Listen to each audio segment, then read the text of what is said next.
नमस्ते।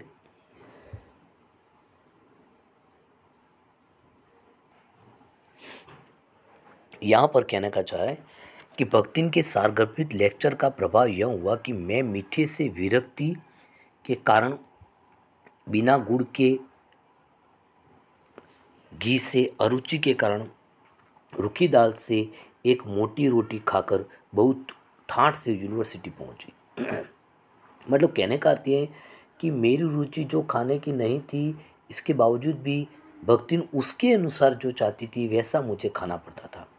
और इस अरुचि में भी मैं अपना खा करके ठाठ से बड़ा अच्छे से फिर यूनिवर्सिटी पहुंचती थी।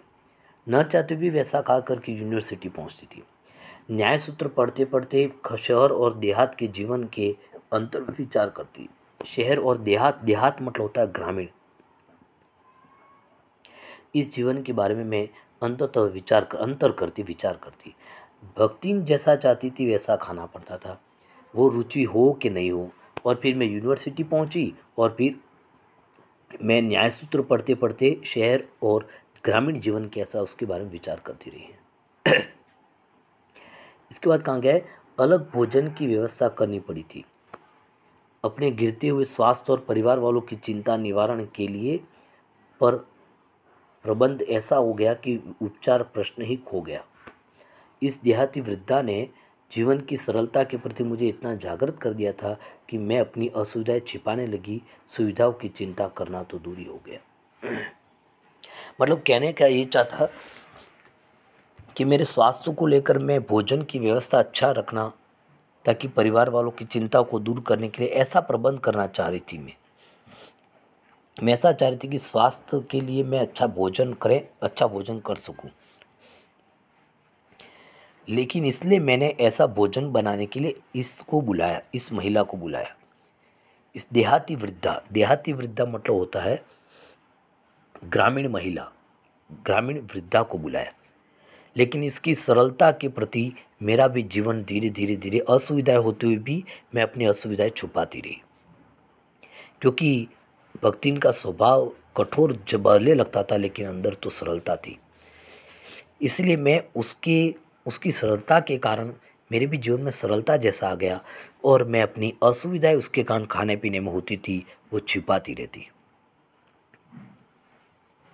इसके अतिरिक्त भक्ति का स्वभाव ही ऐसा बन चुका है कि वह दूसरों को अपने मन के अनुसार बना लेना चाहती है, पर अपने संबंध में विषय के परिवर्तन की वो दूसरों को अपने अनुसार ही बना लेती है और बना लेना चाहती है कि ऐसा रहना चाहिए, ऐसा करना चाहिए, इस प्रकार से।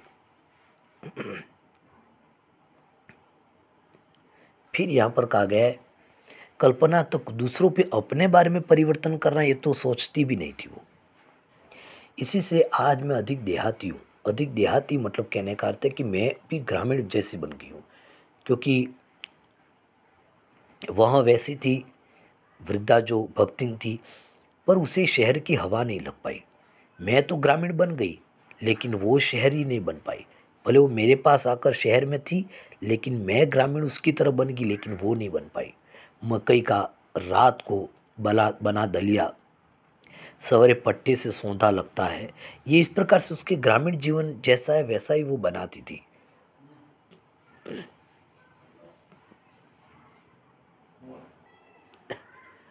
तो वैसा मैं बनाती रही। इस पर फिर बाजरे के तिल लगाकर बनाए गए पुए गरम कम अच्छे लगते हैं। ज्वार के भुने हुए भुट्टे के हरे दानों की खिचड़ी स्वादिष्ट होती है। सफ़ेद महुए की लपसी संसार भर के हलवे को सजा लजा कर सकती है आदि वह मुझे क्रियात्मक रूप से सिखाती रही। जो उसके ग्रामीण जीवन में बनता था वही यहाँ पर अक्सर बनाती रहती थी। मेरे मन की जो इच्छाएं थी वो तो नहीं बनती थी, और उसके ग्रामीण जीवन में अक्सर ग्रामीण जीवन में जो जो बनता है वो मुझे सुनाती रहती और खिलाती रहती थी। पर यहाँ का रसगुल्ला तक भक्तिन को पोपले मुंह में प्रवेश करने की सौभाग्य प्राप्त न कर सकी। यहाँ की जो चीज़ें वो तो वो नहीं खाती थी, और वहाँ की जो ग्रामीण की चीज़ें वो मुझे खिलाती रहती थी, और वही मुझे फिर मैं अरुचि के कारण भी खिलाती रही। इसके बाद कहाँ गया कि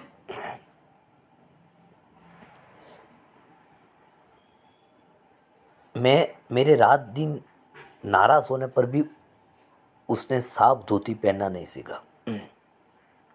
मेरे स्वयं धोकर फैलाए हुए कपड़ों को भी वह तह करने के बहाने सिलवटों से भर देती थी। मैं कहती थी कि तू साफ धोती पहन, लेकिन वो साफ धोती पहनती नहीं थी। मेरे द्वारा मैंने जो कपड़े धो दिए हैं उसकी भी सिलवटें वो मैं सही कर देती, यूँ करके वो सिलवटें बना देती थी। मुझे उसने अपनी भाषा के अनेक दंत कथाएँ कंठस्थ करा दी, पर पुकारने पर वहाँ ओए के स्थान में जी कहने का शिष्टाचार भी नहीं सीखी।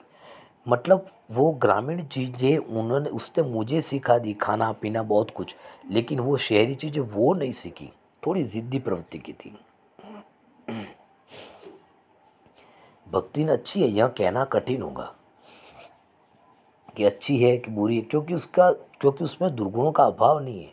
दुर्गुण तो है, वहाँ सत्यवादी हरिश्चंद्र भी नहीं बन सकती कि बिल्कुल सत्य बोले, ऐसा भी नहीं हो सकता।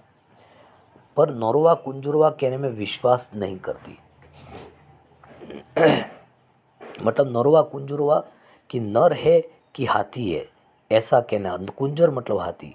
ये महाभारत के युद्ध के समय हुआ था कि द्रोणाचार्य को कैसे मारा जाए। उस समय पर फिर कृष्ण ने ये उपाय सुझाया, तो युधिष्ठिर ने फिर कहा कि भीम ने कहा कि अश्वत्थामा मर गया। अश्वत्थामा हाथी का नाम था। जो अश्वत्थामा मर गया, अश्वत्थामा द्रोणाचार्य का बेटा था और एक अश्वत्थामा था, हाथी था। तो अश्वत्थामा मर गया ऐसा बोला। द्रोणाचार्य ने सुना, द्रोणाचार्य युधिष्ठिर के पास आए तो युधिष्ठिर सत्य बोलेंगे, तो युधिष्ठिर ने फिर कहा कि अश्वत्थामा मर गया। फिर इस प्रकार से फिर वो द्रोणाचार्य ध्यान में बैठ गए कि वास्तव में अश्वत्थामा मेरा बेटा मरा है, यहाँ अश्वत्थामा हाथी मरा है। फिर यहाँ पर द्रौपदी के भाई ने क्रोधित होकर के फिर उसका सर, द्रोणाचार्य जी का सर काट दिया। तो इस प्रकार द्रोणाचार्य को भी यहाँ पर झूठ का थोड़ा सहारा लेकर के द्रोणाचार्य को समाप्त कर दिया गया था। तो यहाँ पर कहने का अर्थ है इस पर भी वो विश्वास नहीं करती। मतलब कि ऐसा भी कहने में कि झूठ है लेकिन सत्य की तरह कहना, ऐसा भी वो विश्वास नहीं करती थी। मेरे भीतर इधर उधर पड़े पैसे रुपये भंडार घर की किसी मटकी में कैसे अंतर्हित हो जाते थे, यह रहस्य भी भक्ति नहीं जानती है। पैसे उधर उधर पड़े तो किसी एक स्थान पर रख देती, ऐसे रख देती जैसे कि कहीं भंडार घर की किसी मटकी मैंने ऐसे कहीं अंतर्हित कर दी। यह रहस्य भी भक्ति नहीं जानती है। पर उस संबंध में किसी के संकेत करके ही पर उसे शास्त्रार्थ करने के लिए चुनौती दे डालती, जिसको स्वीकार कर लेना किसी तर्क से कम नहीं था। क्या यह चोरी है? उसके जीवन का परम करते हुए मुझे प्रसन्न रखना है। जिस बात से मुझे क्रोध आ सकता है उसे बदल कर इधर उधर करके बताना क्या झूठ है? मतलब वो ऐसा चाहती थी कि अगर मैं प्रसन्न हो जाती, महादेवी वर्मा कह रही है कि अगर मैं प्रसन्न हो जाती हूँ झूठ बोलकर भी, ऐसी बातें भक्ति कहती है कि ऐसी बातें झूठ नहीं है। इतनी चोरी और इतना झूठ तो धर्मराज महाराज में भी होगा, नहीं तो वे भगवान जी को कैसे प्रसन्न रख सकते, संसार को कैसे चला सकते। भक्ति ने यहाँ पर कुल और इस पूरे में कहा गया, भक्ति ने उसके अनुसार ही जीवन चला, उसमें रहती थी। और महादेवी वर्मा को सब ये कबूल से स्वीकारना पड़ता था। महादेवी वर्मा उसके विचारों को अच्छा लगता था, उसकी सरलता अच्छी लगती थी, इसलिए वो वैसा रहती थी। बस आज यहाँ तक है, नेक्स्ट अपन कल पढ़ेंगे। धन्यवाद। इसको अच्छे से पढ़ें, अच्छे से ध्यान रखें।